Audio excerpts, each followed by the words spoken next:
ঠিক দুপুরবেলা mobile scroll করতে গিয়ে একটা ভিডিও আমার চোখের সামনে পড়ে, আর সেখানে আমি দেখতে পাই ধানমন্ডিতে একটা আড়ংয়ের নতুন শোরুম উদ্বোধন হয়েছে, আর যেটা আমাদের বাংলাদেশের মধ্যে সবচাইতে বড় এবং 13 তলা বিশিষ্ট। এটা শোনার পরে তো আমি ভাই আনন্দে আত্মহারা। আমার তো আজকে যাইতেই হবে, এবং আজকে ওদের বিশেষ কিছু সুযোগ সুবিধা আছে। আজকে আনলিমিটেড ছবি ভিডিওস করা যাবে এবং ইচ্ছে মতো শপিং করা যাবে। হ্যালো, আসসালামু আলাইকুম। আপনারা সবাই কেমন আছেন? আমি আলহামদুলিল্লাহ অনেক বেশি ভালো আছি। বর যেহেতু মসজিদেই ছিল, আসার সাথে সাথেই আমি তাকে ধরলাম যে আমাকে আজকে আড়ং নিতেই হবে। তো বড় খুব সহজে রাজি হয়ে গেল, বলল চলো বাসার সবাই মিলে যাই। আমার যেহেতু আজকে ছুটি আছে, তোমরা তোমাদের টুকটাক শপিংও সেরে ফেলো।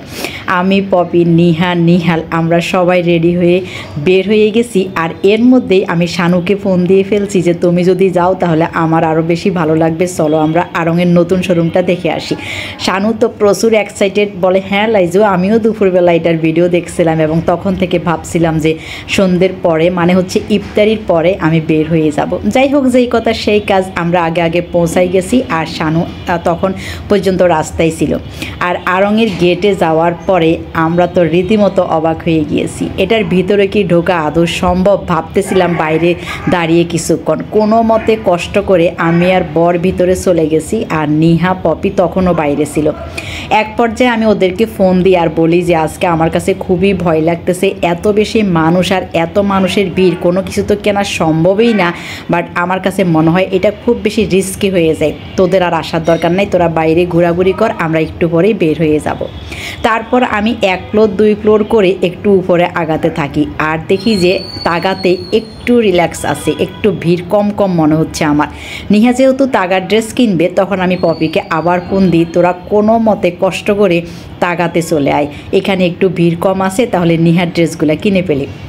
যাই হোক, ওরা ততক্ষণে নাকি 1 ফ্লোর ক্রস করে ফেলছে। ওরা আমাকে ফোন দিয়ে জানায় যে আমরাও কষ্ট করে একটা ফ্লোর উপরে উঠে গেছি। যাই হোক, তাকাতে আমরা সবাই একসাথে হয়ে গিয়েছি আর নিহার ড্রেসগুলো দেখতেছি, সাথে পপিও ড্রেস খুঁজতেছে যে আজকে পছন্দ হলে সেও কিছু নিয়ে নেবে। এদিকে আমার আড়ংয়ের জুতা খুবই পছন্দ, বাট এখানে তাগার জুতাগুলো দেখতেছিলাম।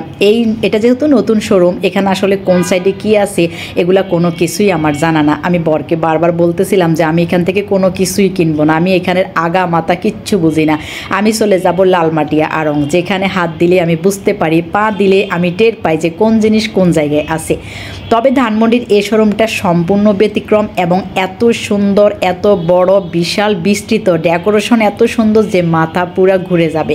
মানুষের কোনো কমতি নাই, কিছু মানুষ আসছে দেখতে, কিছু আসছে শপিং করতে, সব মিলিয়ে জমজমাট অবস্থা। যে যার মতো, যারা দেখতে আসছে তারাও এখানে এসে শপিংয়ে ব্যস্ত হয়ে গেছে, আর যারা শপিং করতে আসছে তারা তো শপিং নিয়েই ব্যস্ত হয়ে গেছে। এদিকের একটা কর্নার ছিল বাচ্চাদের জন্য, বাচ্চারা যে কি মজা করতেছে, ওদের মজা দেখে আমার নিজেরও মজা লাগতেছে।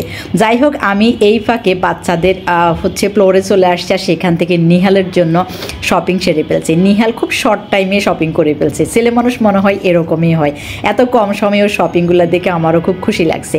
এদিকে নিহার শপিংও শেষ আর পপির শপিংও শেষ। ফাইনালি নিহাল আর পপি বাসায় চলে গেছে, আর আমি বরকে নিয়ে চলে গিয়েছি একদম ফার্স্ট ফ্লোরে। সেখানে ছিল হোম ডেকোরেট কিছু জিনিসপত্র, আর আড়ংয়ের এই জিনিসগুলোই আমার সবচাইতে বেশি ভালো লাগে।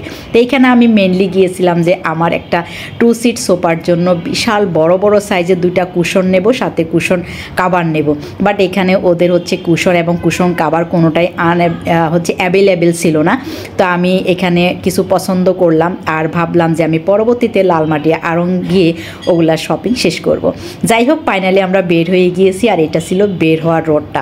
ধন্যবাদ সবাইকে, আপনারা চাইলে ঘুরে আসতে পারেন।